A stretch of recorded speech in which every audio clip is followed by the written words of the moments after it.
Prezados irmãos e irmãs do programa Arte Espírita em Foco, estamos aqui mais uma vez reunidos em nome de Jesus para divulgarmos a arte espírita. E gostaríamos de solicitar aos companheiros que nos assistem para que se inscrevam no canal e deem um like, para que essas palavras que representam uma divulgação da doutrina espírita através da arte possam chegar a outras pessoas. Então, o texto de hoje que nós vamos ler e comentar é retirado do livro Retalhos de Poesia, que são aquelas passagens evangélicas colocadas de forma poética para os leitores.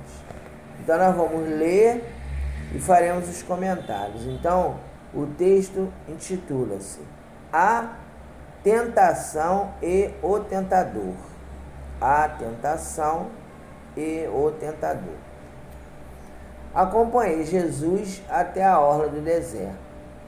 Eu o acompanhei com o olhar.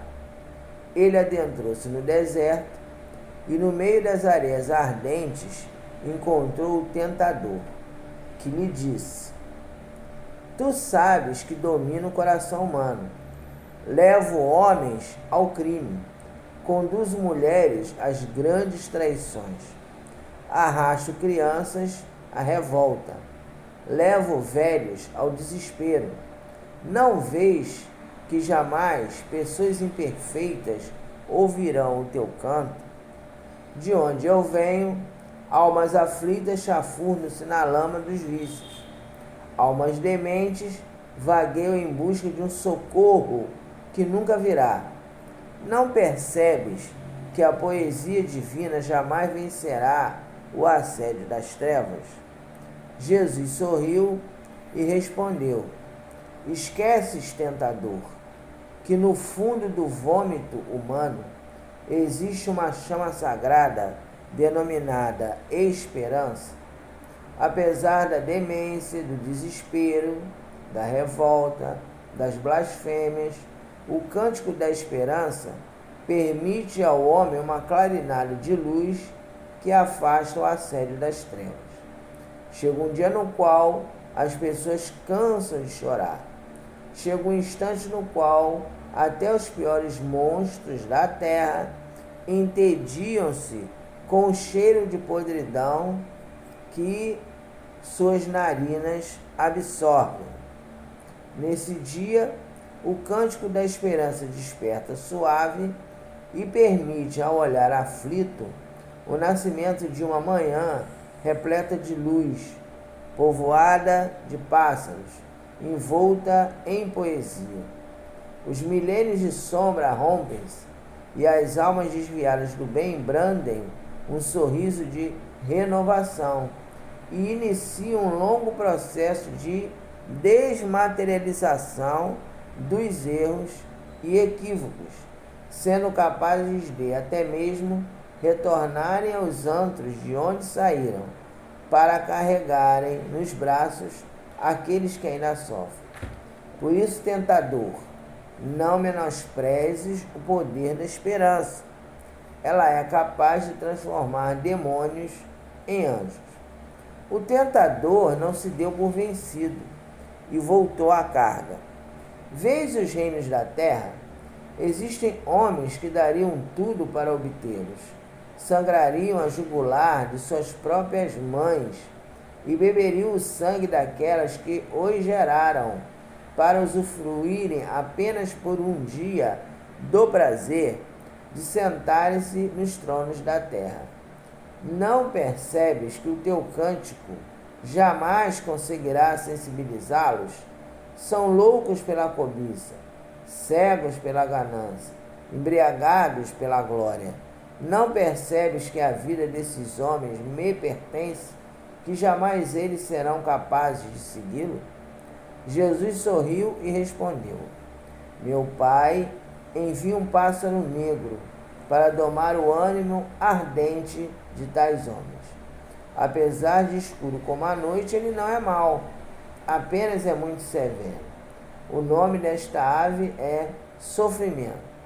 Chega um dia no qual até mesmo os mais poderosos do planeta são obrigados a curvar-se diante dele. Ele chega através de uma doença incurável que nem mesmo os mais hábeis médicos são capazes de afastar. Chega através da perda de um ente querido, colhido inesperadamente nas asas misteriosas da morte. As garras afiadas do pássaro do sofrimento são capazes de dilacerarem o coração dos mais empedernidos tiranos da terra. O sofrimento é o educador da alma e Deus o envia para baixar a fronte daqueles que se julgam imbatíveis. Não satisfeito, o tentador prosseguiu. Vês aqueles homens e mulheres chafurdando-se na lama viscosa da sensualidade e da sexualidade desenfreada? Por nada desse mundo abandonarão o cerco apertado dos seus vícios para segui-lo. Eu os domino, eu os mantenho presos às teias das mais vis paixões. Não te iludas, poeta. Esses são os meus mais fiéis seguidores. Embriagados pelo capitoso vinho da lascívia, emitem preces de louvor a mim, o poderoso Deus das sombras, porque são incapazes de libertarem-se das trevas. E Jesus lhe respondeu: enquanto enganam-se com as emanações fétidas das paixões impensadas, essas pessoas são realmente tuas escravas. No entanto, Deus constrói para elas uma chave luminosa chamada amor. Quando reencontram essa chave libertadora no fundo de suas consciências adormecidas, as algemas rompem-se, os instintos canalizam-se na direção dos oceanos da pacificação e, mais uma vez,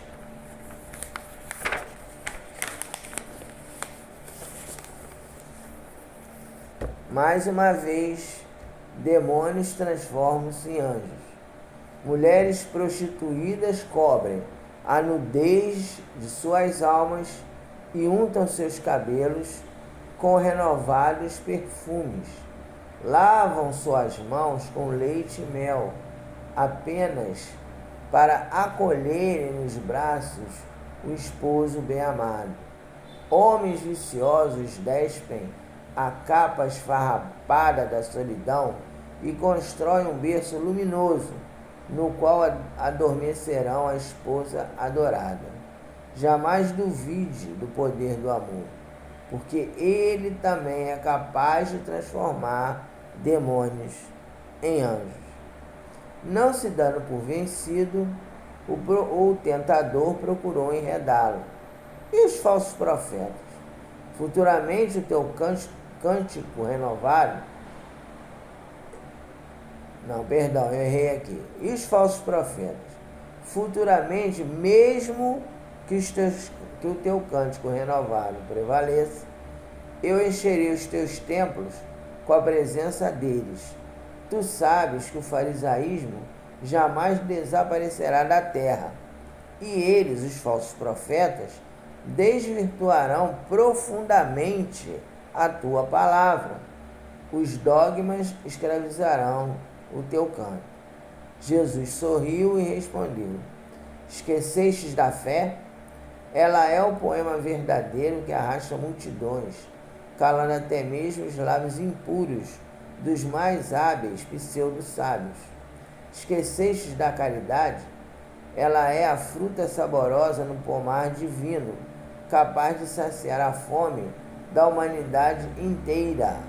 Esquecestes a humildade? Ela é a lira luminosa que acalenta os sonhos humanos, permitindo que os maiores sábios apequenem-se, lavando os pés dos mais insignificantes aprendizes. Esquecestes a renúncia? Ela é energia coberta de luz, permitindo que o sopro da eternidade renove a primavera humana. Vai-te, tentador. Reconheço que durante milênios, efetivamente o teu reinado assombrará a terra. Contudo, o meu poema tem sabor de eternidade, esperança, tem sinfonia de amor, tem tempero de fé, tem raios divinos de caridade, possui cirandas de humildade e também poemas de renúncia. Munidos de tais sonetos, o homem permitirá que a luz vença as trevas. Jesus saiu do deserto e o tentador foi-se. Bem, meus irmãos, então, esse item que nós lemos refere-se àquela passagem que está no Novo Testamento, no Evangelho, falando a respeito da tentação de Jesus por Satanás.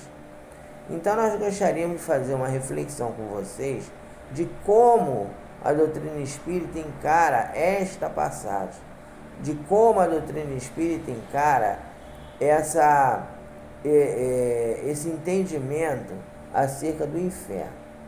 Para tal, eu vou comentar com vocês a respeito de um livro de André Luiz intitulado Os Mensageiros, que é o segundo livro da série Nosso Lar.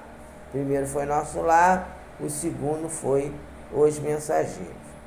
Então, nesse livro, André Luiz já é considerado cidadão de Nosso Lar e ele é convidado por Aniceto, que é um mentor espiritual de Nosso Lar, para visitar a Terra, mas Aniceto, para propiciar aprendizado para André Luiz, ele passa por um caminho mais longo, ele passa por dentro do umbral denso, que é uma região de sofrimento no mundo espiritual.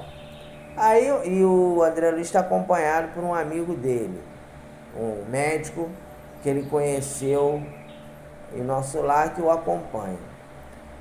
Então, ele está lá no umbral denso, e aí o André Luiz verifica que essa região é uma região tenebrosa, é uma região que tem animais monstruosos, tem seres grotescos, tem lamentos, tem gritos de desespero, tem pessoas com acesso de loucura, tem pessoas dando gargalhadas sinistras, acometidas de loucura. Então, André Luiz pergunta para Aniceto, que lugar é esse? Aí o Aniceto relata que ali é um umbral denso, que inclusive André Luiz, durante 8 anos, estacionou naquela região. E aí o André Luiz relembra que realmente, quando ele desencarnou, ele ficou durante 8 anos naquele local, sendo considerado um suicida, porque ele tinha sido invigilante em relação à vida material dele sobre alguns aspectos, e aí ele foi considerado suicida e ficou ali durante 8 anos até ser resgatado por Clarencio e levado para o Nosso Lar. Então ele ficou ali nesse local, e agora ele estava revisitando, revendo um outro ponto do umbral denso, que é muito vasto.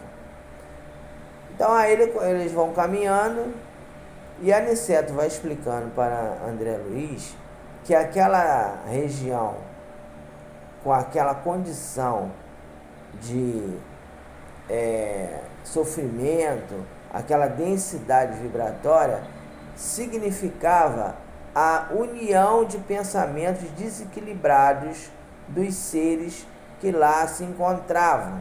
Ou seja, como ali estacionavam criminosos, corruptos, pessoas desequilibradas, ali então as pessoas que lá se encontravam, que emitiam ondas mentais em desequilíbrio, elas criavam uma ambiência vibratória totalmente desajustada. Então André Luiz ali já viu que o inferno é uma conjugação de mentes em desequilíbrio, que não existe dentro da característica do que nos ensina, dentro dos conhecimentos que a doutrina espírita nos ensina, que não existe um ser chamado Lúcifer ou Satanás que cria aquele local, que estabelece aquele local.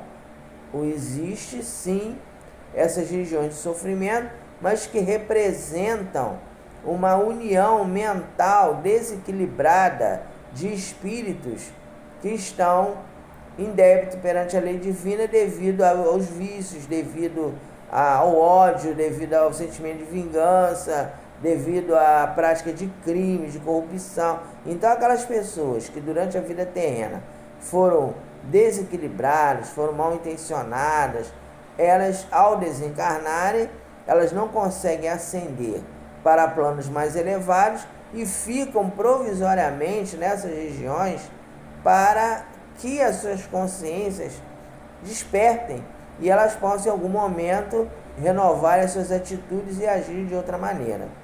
Então o inferno, ele é uma criação mental, uma conjugação mental de mentes, de cérebros desencarnados em desarmonia, que não é como se relata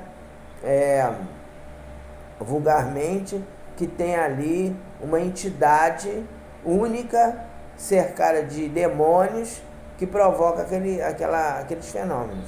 Que essa região é uma criação dos espíritos em desequilíbrio que habitaram a Terra enquanto estiveram encarnados.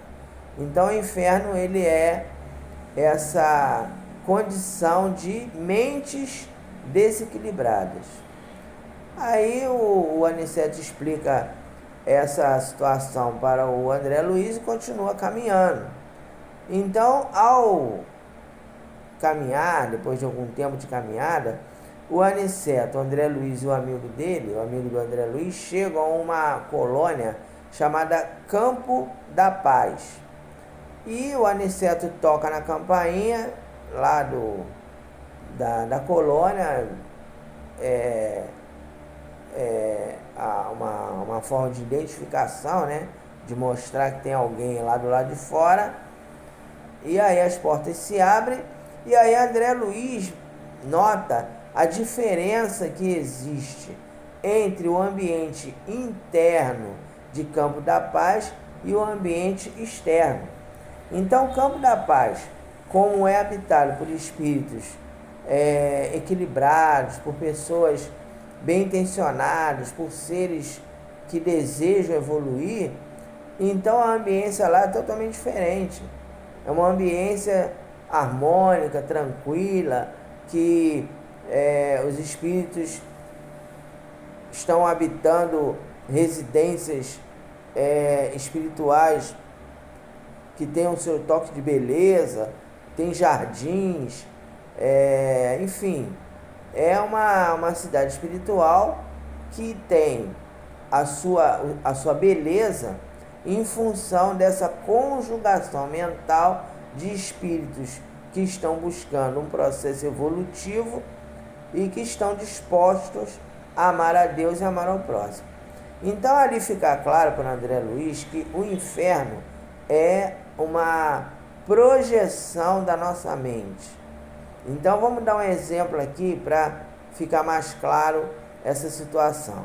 Digamos que eu seja médico e eu seja escalado para ir trabalhar na faixa de Gaza, que a gente sabe que é uma área de conflito, nos Médicos Sem Fronteiras. Então eu vou para uma região, do ponto de vista material, uma região infernal. Mas como eu estarei fazendo um trabalho humanitário, como eu estarei exercitando o amor ao próximo, a solidariedade, mentalmente eu estarei criando uma condição íntima de sintonia com a espiritualidade superior, de pacificação íntima.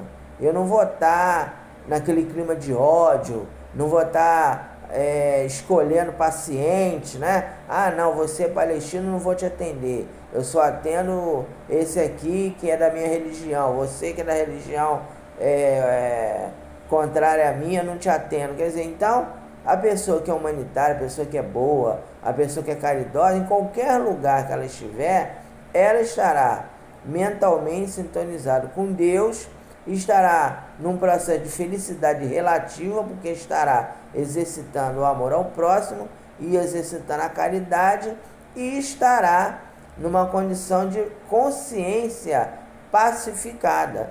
Então pode estar num lugar muito ruim que a pessoa mentalmente estará em equilíbrio. Então é esse o conceito que o Espiritismo tem de céu. O céu e inferno vai depender da criação do estado mental que o espírito se encontra. Se o espírito está bem mentalmente, do ponto de vista do equilíbrio, do ponto de vista de uma busca para um processo evolutivo, ele pode estar numa região muito dolorosa, mas intimamente estará em paz.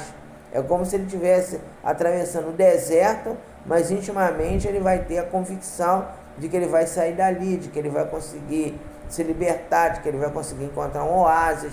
Quer dizer, então, o pensamento renovado do espírito, da alma, que caminha no deserto, caminha numa região de dor, é voltada para a certeza de que ele vai conseguir superar o sofrimento. Então, ali mesmo, naquela região dolorosa, ele estará em paz consigo mesmo. Então, o céu e o inferno vai depender de onde você coloca o seu coração. Então, tem uma frase que nos fala o seguinte: o céu está aonde você coloca o seu coração. Se você está numa casa maravilhosa, uma mansão, com todo o conforto, com toda a mordomia, com o carro do ano na garagem, com mordomo, com piscina, mas se você é drogado, se você é corrupto, se você é uma pessoa criminosa, você está no inferno. Ali, o ambiente externo, ele não vai estar de acordo com o que você está sentindo, porque você é uma pessoa necessitada, é alguém que está em desequilíbrio. Então você está num lugar muito bom, muito confortável, mas intimamente você está mal. Então é como você vê, às vezes acontece que esses nossos irmãos do crime organizado, que moram em lugares maravilhosos, com piscina, com academia de ginástica, mas tem que dormir com a arma debaixo do travesseiro, porque está sempre com medo da polícia, está sempre com medo de alguém que venha, algum rival dele que venha matá-lo. Então a pessoa está muito bem materialmente falando, mas está em desassossego íntimo, porque a sua mente está em desequilíbrio.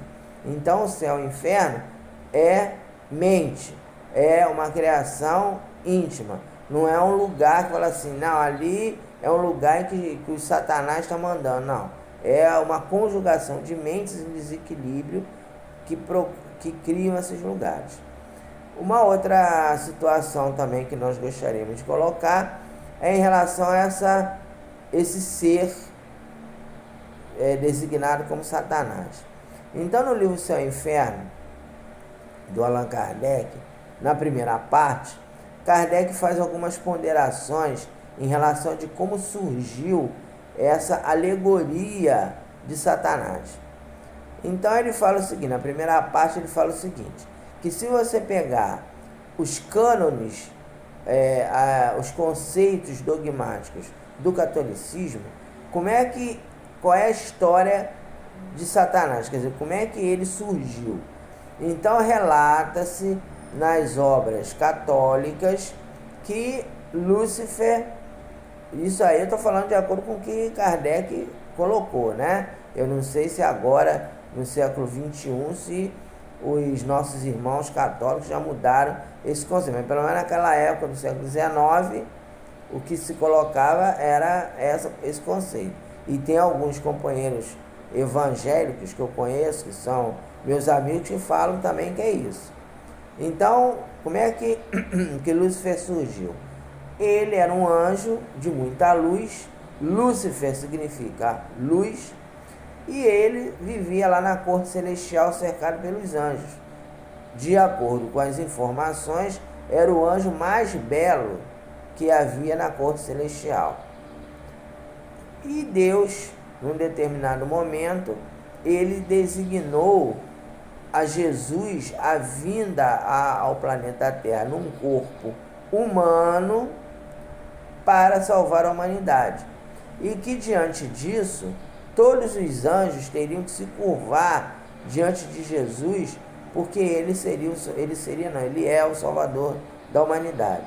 Ele era o Filho bem-amado, era ungido por Deus, e ele viria para salvar o homem. E aí os anjos teriam que se curvar, teriam que aceitar a liderança de Jesus.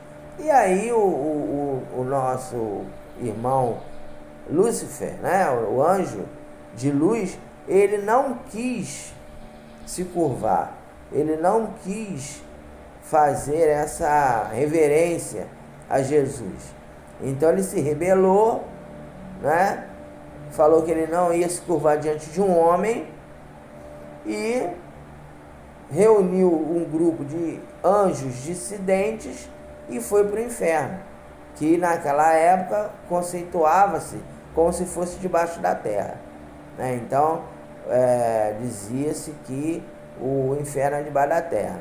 Então ele reuniu lá um grupo de anjos e foi lá para debaixo da terra e estabeleceu ali o seu reinado, e até hoje ele está lá tentando o homem ao erro, levando o homem ao erro.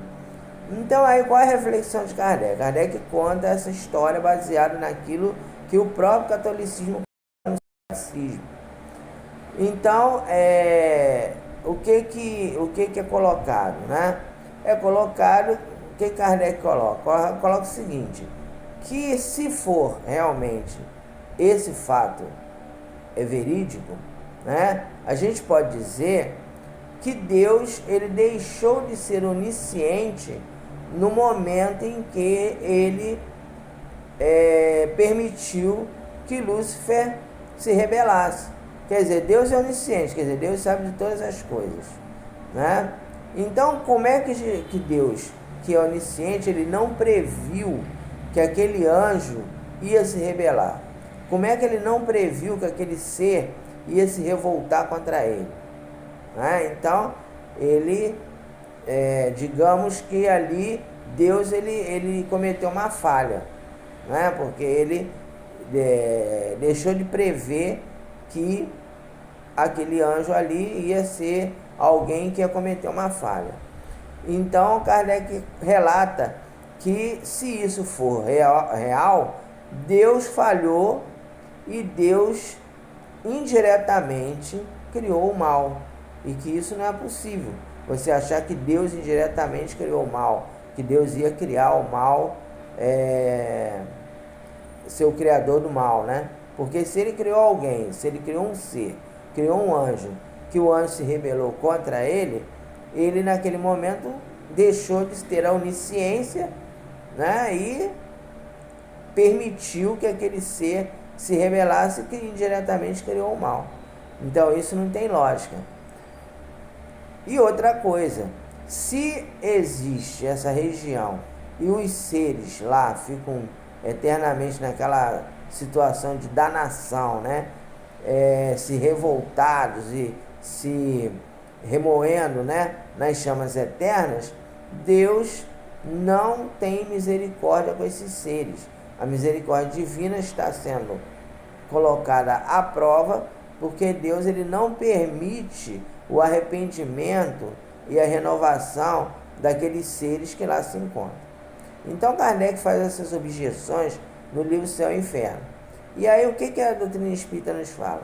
A doutrina espírita nos fala que Satanás é uma alegoria, é um simbolismo representativo de grupos de espíritos impuros que ainda estão ligados ao erro, mas que, a partir do momento que eles reencarnarem, que eles voltarem ao mundo terreno, que eles resgatarem seus débitos através de provas e expiações, eles deixarão de ser demônios e também serão espíritos evoluídos. Então, a doutrina espírita coloca a reencarnação como uma forma de redenção espiritual. O ser ele não vai ficar ali eternamente no erro, no mal, voltado para os equívocos. Ele vai, em algum momento, ele vai se renovar, ele vai se modificar, porque ele reencarnará e terá que resgatar, né, os erros que fez. Então essa é a visão do Espiritismo, tem com todo respeito àqueles irmãos que pensam diferente do que nós. A gente não está aqui dizendo que nós somos os donos da verdade e que o Espiritismo que está certo, os outros estão errados. É apenas uma reflexão mostrando que a doutrina espírita se baseia na fé raciocinada.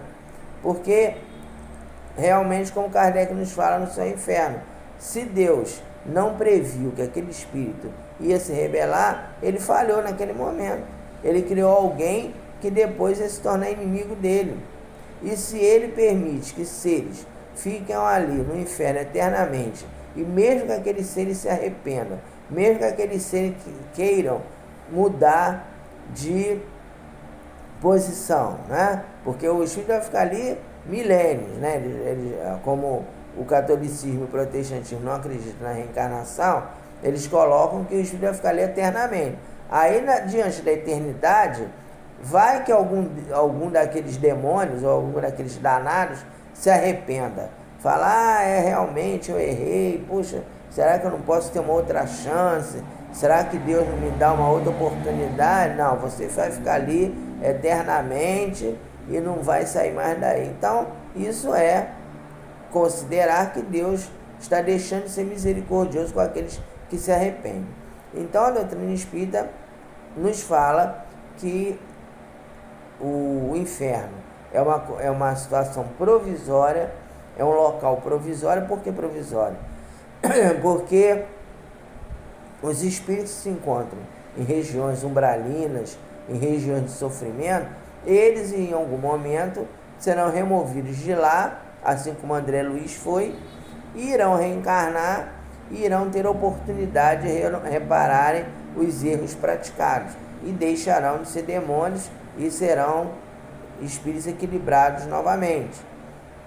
E também que esse ser chamado de tentador, de adversário, de Satanás, de Lucifer, é um simbolismo representando esse grupo de espíritos desequilibrados que realmente no momento estão no caminho do erro, estão no caminho do mal, mas que um dia também serão bons. Então, meus irmãos, é isso que a gente queria conversar com vocês nesse vídeo. Nós estaremos sempre trazendo essas informações baseadas naquilo que o Espiritismo nos fala. Recomendo a vocês a leitura do livro Seu Inferno, que lá Kardec faz essa análise mais criteriosa. A gente deu apenas uma pincelada, então vocês leiam o Seu Inferno, que lá Kardec aprofunda esses conhecimentos para que nós adotemos a fé raciocinada como prática. Então fiquemos em paz, que Jesus nos abençoe.